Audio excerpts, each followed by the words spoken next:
Good evening and thank you for joining us. It's now been 6 full days since a Malaysia Airlines jet disappeared, and despite several leads, an international search has come up empty. The latest red herring came from China. Malaysian authorities dismissed these satellite images, saying they were released by mistake. But as one door closes, another has opened. The U.S. is sending this warship into the Indian Ocean, believing the plane may have flown far beyond the current search grid. Mike Drolet reports. Another day, another denial from authorities, this time after a Wall Street Journal report that suggested MH370 flew 4 hours west after it disappeared from radar, perhaps making it as far as Pakistan or the Arabian Sea. I would like to refer to news reports suggesting that the aircraft may have continued flying for some time after last contact. As Malaysian Airlines will confirm shortly, those reports are inaccurate. This after perhaps their best lead didn't pan out. Satellite images released by the Chinese days after they were taken, purportedly showing large chunks of debris floating in the South China Sea. We went there, there's nothing.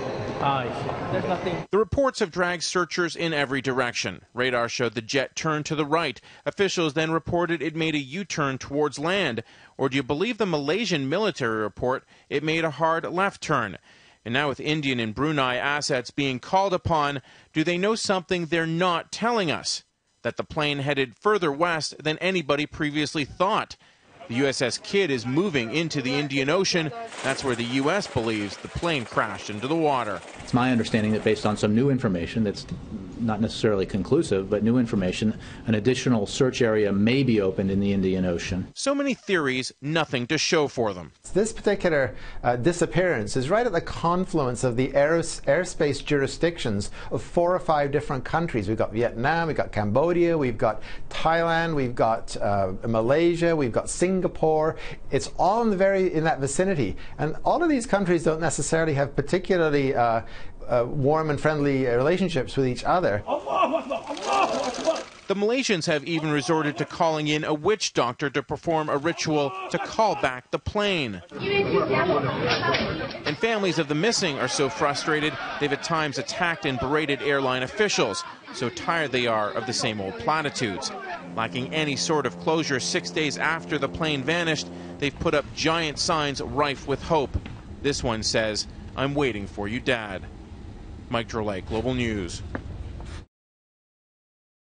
Here's some perspective on the search. The area they're now scouring is 92,000 square kilometers. That's nearly double the size of Nova Scotia. For West Coasters, it's triple the size of Vancouver Island. Time is running out because the batteries in the black boxes they're looking for will die in a month. 12 countries are now involved in the search. For more on how they're helping, go to our website, globalnews.ca.